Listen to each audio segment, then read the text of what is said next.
નમસ્કાર ખેડૂત મિત્રો, સ્વાગત છે બધા મિત્રોનો અમારી યુટ્યુબ ચેનલમાં. હું છું આપનો મિત્ર ભાવિ વઘાસિયા. તો મિત્રો, ખાસ કરીને આ વિડીયોના માધ્યમથી આપણે વાત કરવાની છે સિસ્ટમની હાલની સ્થિતિ શું છે, સિસ્ટમ આગામી સમયમાં મુવમેન્ટ કેવી કરશે અને આવનારી 24 કલાકની અંદર અને આવનારી 72 કલાકની અંદર વરસાદની ગતિવિધિ કેવી રહેશે, કયા વિસ્તારમાં રીતસરનું મેઘતાંડવ જોવા મળી શકે છે, સંપૂર્ણ માહિતી વિડીયોમાં જોશું. તો માહિતી છે તે છેલ્લે સુધી જોવા વિનંતી. તો મિત્રો, છેલ્લી 24 કલાક દરમિયાન વધઘટ સાથે વરસાદની ગતિવિધિ અનેક સેન્ટરોમાં જોવા મળી છે, જેમાં આગાહીમાં ગુજરાત રિજિયનના ભાગોમાં તમામ સેન્ટરમાં વધઘટ સાથે વરસાદી માહોલ જોવા મળ્યો છે. ખાસ કરીને સુરતના જે ઉમરપાડા છે તેમાં જોરદાર વરસાદી માહોલ જોવા મળ્યો છે અને સૌથી ટોપ ઉપર જોવા મળી રહ્યો હતો. તો ઉત્તર ગુજરાતના ભાગો છે, મધ્ય પૂર્વ ગુજરાતના ભાગો છે, ત્યાં હજી વરસાદ ચાલુ છે અને અમુક વિસ્તારમાં રાત્રિ દરમિયાન અથવા તો ગઈકાલે પણ સારો એવો વરસાદ જોવા મળ્યો છે. સૌરાષ્ટ્રના ભાગોમાં પણ વરસાદની ગતિવિધિ રાત્રિથી જોવા મળી રહી છે. પશ્ચિમ સૌરાષ્ટ્રમાં જામનગર, દ્વારકા, પોરબંદર, રાજકોટ જિલ્લાના ભાગો સુધી, ધ્રોલ, મોરબીના જે આ ગ્રામ્ય વિસ્તારો છે તેમાં પણ વરસાદની ગતિવિધિ જોવા મળી છે. ત્યારે કચ્છના ભાગોમાં પણ આપણે ગઈકાલે આગાહીમાં અંજાર સુધીની વાત કરી હતી. અંજાર, ગાંધીધામ સુધીના ભાગો સુધી વરસાદ જોવા મળી શકે છે. તો તે પ્રમાણે તે વિસ્તારમાં પણ રાત્રિ દરમિયાન સારામાં સારો વરસાદ અનેક સેન્ટરોમાં જોવા મળ્યો છે. ત્યારે હાલની સિસ્ટમની સ્થિતિ જોવા જઈએ તો મિત્રો, ખાસ કરીને સિસ્ટમ છે તે અત્યારે જે મુવમેન્ટ છે, મતલબ કે આગળ વધવાની ગતિ છે તે ખૂબ સ્લો થઈ ગઈ છે. અને એક આપણા માટે સારી વાત ગણી શકાય, સિસ્ટમ જેટલી નજીક રહેશે, જેટલી ધીમી રહેશે, એટલો જ વરસાદનો જે સમયગાળો છે તે વધતો રહેશે. એટલે સિસ્ટમ અત્યારે ગઈકાલે વેલમાર્ક લો પ્રેશર હતી, અત્યારે મજબૂત થઈ ગઈ છે. ફરી એકવાર ગઈકાલે લો પ્રેશર હતી અને અત્યારે મજબૂત થઈ અને ફરી એકવાર વેલમાર્ક લો પ્રેશરમાં ફેરવાય છે. અને સિસ્ટમ હજી જો એ લોકેશન ઉપર થોડા સમય માટે રહેશે તો આવનારી 24 કલાકની અંદર સિસ્ટમ છે તે ડિપ્રેશન લેવલ સુધી પણ જઈ શકે છે, મતલબ કે વધુ મજબૂત પણ થઈ શકે છે. ચોમાસુ ધરી પણ રાજસ્થાનના ભાગો પરથી પસાર થઈ રહી છે અને રાજસ્થાનના જેસલમેરથી પસાર થઈ અને વેલમાર્ક લો પ્રેશર સેન્ટર, ત્યારબાદ ખાસ કરીને કોટા, પુરી, પેન્દ્રા રોડના ભાગો પરથી બંગાળની ખાડીના ભાગો સુધી જઈ રહી છે. તો સિસ્ટમનું હાલનું લોકેશન જોવા જઈએ તો રાજસ્થાનના પાલીથી કોટા વચ્ચેના ભાગો નજીક અત્યારે સિસ્ટમ જોવા મળી રહી છે. તો મિત્રો, આ થઈ શકે સિસ્ટમોની સ્થિતિ. તો મિત્રો, એક ખાસ વાત કે આપણે જે વરસાદના વિડીયો મોકલતા હોય છે જે પણ મિત્રો, તે તમામ વિડીયો આપણે ગુજરાત વરસાદ સમાચાર આપણું જે ફેસબુક પેજ છે, ફેસબુકમાં તમામ વિડીયો આપણે અપલોડ કરીએ છીએ કે જેથી કરીને તમામ સેન્ટરમાં જ્યાં વરસાદ પડતો હોય છે તેમની માહિતી મળતી રહે. અને જે પણ માહિતી હોય છે તે અમે વિડીયોના માધ્યમથી આપી દેતા હોય છે. એટલે તમારે કોમેન્ટમાં ખાસ કરીને વિગતવાર પૂછવું નહીં કે અમારા તાલુકામાં વરસાદ કેવો પડશે, કેટલા ઇંચ સુધી પડશે. આમ જોવા જઈએ તો જે તમામ માહિતી છે તે આપણે અગાઉ પણ આપી દીધી છે કે કયા સેન્ટરોમાં વધુ શક્યતાઓ રહેશે. તો આગામી 24 કલાક અને આગામી 72 કલાકની વરસાદની સ્થિતિ જોઈએ તો મિત્રો, આગામી 24 કલાકમાં ખાસ કરીને પાલનપુર, હિંમતનગર આજુબાજુનો ભાગ છે તેમાં રીતસરનું મેઘતાંડવ અનેક સેન્ટરોમાં જોવા મળી શકે છે. મધ્યમથી ભારે અને અમુક સેન્ટરમાં અતિશય ભારે વરસાદ પણ જોવા મળી શકે છે.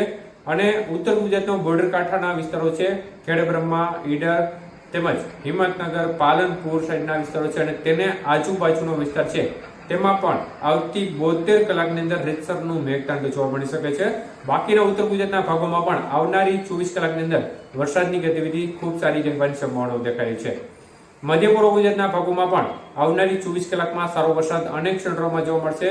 ગઈકાલે પણ સારો વરસાદ ઘણા ભાગોમાં જોવા મળ્યો અને આવનારી 24 કલાકમાં ખાસ કરીને ગાંધીનગર, અમદાવાદ, વડોદરા, આણંદ, ખાસ કરીને આ ભાગો છે તેમાં વરસાદની ગતિવિધિ આવનારી 24 કલાક દરમિયાન ફરીથી એકવાર સારી રહેવાની શક્યતાઓ છે. તો પૂર્વ ગુજરાતના ભાગોમાં પણ ખાસ કરીને જે દાહોદ આજુબાજુના પંચમહાલ, છોટાઉદેપુર, મહીસાગર આજુબાજુના ભાગો છે તેમાં પણ સારો વરસાદ જોવા મળશે. તો બાકીના ભાગોમાં પણ છૂટો છવાયો વરસાદી માહોલ યથાવત રહેશે. દક્ષિણ ગુજરાતના ભાગોમાં ગઈકાલે જે વરસાદની ગતિવિધિ રહી તેના કરતા આજે થોડો ઘટાડો થઈ શકે છે, પરંતુ વરસાદની ગતિવિધિ આજે પણ સારી રહેશે. તમામ જિલ્લાઓમાં વધઘટ સાથે વરસાદ જોવા મળશે, જેમાં વધુ સંભાવના આજે ભરૂચ, સુરત, તાપી, નર્મદા જિલ્લામાં રહેશે. બાકીના જિલ્લાઓ છે તેમાં પણ વરસાદની ગતિવિધિ છૂટી છવાઈ જોવા મળશે. મુખ્યત્વે આ ભાગોમાં આવનારી 24 કલાક દરમિયાન બધી બાજુ વરસાદની ગતિવિધિ વધઘટ સાથે જોવા મળશે. સૌરાષ્ટ્રની વાત કરીએ તો સૌરાષ્ટ્રના ભાગોમાં આજે વરસાદની ગતિવિધિમાં વધારો થશે. આજે ખાસ કરીને અમરેલી, ભાવનગર, બોટાદ, સુરેન્દ્રનગર, મોરબી, જામનગર, રાજકોટ જિલ્લાના ભાગો છે, ગીર સોમનાથ જિલ્લાના ભાગો છે, જૂનાગઢ જિલ્લાના અમુક ભાગો છે તેમાં વરસાદની ગતિવિધિ સારી રહેશે. હળવો મધ્યમ વરસાદ અનેક સેન્ટરોમાં જોવા મળશે. સીમિત વિસ્તારમાં જે ઉત્તર સૌરાષ્ટ્રના ભાગો હોય જ્યાં ભારે વરસાદ પણ જોવા મળશે. દ્વારકા પોરબંદરના ભાગોમાં પણ વરસાદની ગતિવિધિ આવનારી 24 કલાકની અંદર સારી રહેવાની શક્યતાઓ છે વધઘટ સાથે એ ભાગોમાં પણ. તો 72 કલાકની વરસાદની સ્થિતિ છે તેમાં જે વરસાદનો મુખ્ય ભાગ છે તે ઉત્તર ગુજરાત અને તેની આજુબાજુનો ભાગ હશે જ્યાં વરસાદના આંકડા છે તે 5 થી વધુ ઇંચના પણ આવી શકે છે. અને કોઈ એવા સેન્ટર હશે જેમાં 72 કલાકની અંદર, ખાસ માહિતી જોજો, 72 કલાકની અંદર પાલનપુર, હિંમતનગર આજુબાજુના કોઈ પણ સેન્ટરો એવા હશે જ્યાં 10 ઇંચ કરતા પણ વધુ વરસાદ જોવા મળશે આગામી 72 કલાકની અંદર. તો આ પ્રકારની સ્થિતિ દેખાય છે 72 કલાકની અંદર. કચ્છના ભાગોમાં આજે પણ વરસાદની ગતિવિધિ સારી રહેશે. આજે પણ રાપર, ગાંધીધામ, ખાવડા, અંજાર, ભુજ સહિતના જે આ ભાગો છે તેમાં હળવો મધ્યમથી સીમિત સેન્ટરોમાં ભારે વરસાદ જોવા મળશે. બાકીના ભાગોમાં પણ વધઘટ સાથે વરસાદની ગતિવિધિ જોવા મળે, પરંતુ જે અન્ય ભાગો છે તેના કરતા વરસાદની ગતિવિધિ નોંધપાત્ર રીતે ઓછી રહે અને છૂટો છવાયો વરસાદી માહોલ આ ભાગોમાં ઝાપટા કે હળવો વરસાદની સ્વરૂપે જોવા મળે. તો મિત્રો સિસ્ટમનું અત્યારનું લોકેશન છે, ત્યારબાદ સિસ્ટમ હવે અત્યારના લોકેશનથી થોડી ઉપર ચાલશે, ત્યારબાદ સિસ્ટમ ફરી નીચે આવશે અને છેક સિસ્ટમનો ભાગ છે તે પાલનપુર ઉત્તર ગુજરાતનો છે તે ત્યાં સુધી આવી જશે અને ત્યારબાદ સિસ્ટમ ત્યાંથી પશ્ચિમ દિશા તરફ આગળ વધી પાકિસ્તાનના ભાગો પરથી આગળ વધી અને ફરી નીચે ટર્ન લેશે. અને આ સંજોગોમાં જ્યારે ફરી સિસ્ટમ ધીમી ગતિએ પાછળ નીચે આવશે તો કચ્છના ભાગોમાં હજી ભારે વરસાદ બાકી છે. હજી આ વરસાદની શરૂઆત છે તેમ જ સમજવું કચ્છના ભાગો માટે, કારણ કે સાચી રમઝટ છેલ્લે જ બોલવાની છે. કચ્છના ભાગો અને પશ્ચિમ સૌરાષ્ટ્રના ભાગો અને છેક દક્ષિણ સૌરાષ્ટ્રના ભાગો સુધી છેલ્લે અસર જોવા મળી શકે છે. પશ્ચિમ સૌરાષ્ટ્ર અને દક્ષિણ સૌરાષ્ટ્રના ભાગોમાં છેલ્લે પણ વરસાદનો ભારે રાઉન્ડ આવવાની શક્યતાઓને પણ નકારી શકાય તેમ નથી. એટલે સિસ્ટમ જતા પણ છેલ્લે વરસાદનો ઘા એવો મારશે કે કચ્છના ભાગોમાં પણ અનેક સેન્ટરોમાં વરસાદના આંકડા જોરદાર જોવા મળી શકે છે. તો આ પ્રકારની શક્યતાઓ અત્યારે દેખાઈ રહી છે. એટલે ખેડૂત મિત્રો ખાસ કરીને અત્યારે જે પણ મિત્રોને પિયતની જરૂર છે અને આપી રહ્યા નથી તેને લગભગ મોટા ભાગના વિસ્તારમાં સારામાં સારો વરસાદ જોવા મળી જશે.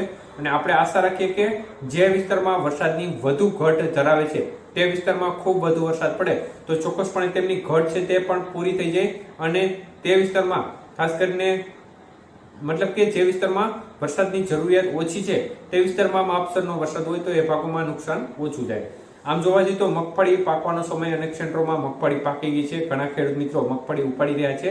ગઈકાલે પણ જેતપુરના ગ્રામ્ય વિસ્તારોના વિડીયા સામે આવ્યા છે કે મગફળીના પાત્રા ઉપર જે સાંજનો વરસાદ પડ્યો હતો તે નુકસાનકારક સાબિત થયો હતો.